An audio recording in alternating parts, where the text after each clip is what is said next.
আসসালামু আলাইকুম বন্ধুরা, আপনারা ভালো আছেন? আমি আলহামদুলিল্লাহ ভালো আছি। আজকে আমি সিলভার কাপ মাছ রান্না করব। আপনারা দেখতে থাকুন, আমার সাথেই থাকুন। আমি মশলাটা কষাই নিছি।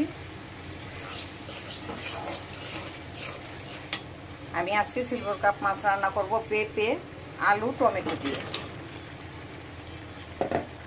ভালোভাবে। বন্ধুরা, আমার তরকারিটা কষানো হয়ে গেছে। আমি পরিমাণ মতন এখন জল দিব।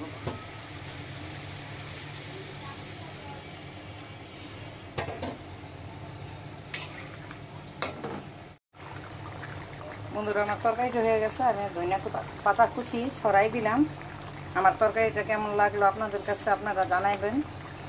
আর আমার ভিডিওটার পাশে থাকবেন, লাইক করবেন, শেয়ার করবেন। এই পর্যন্ত আল্লাহ।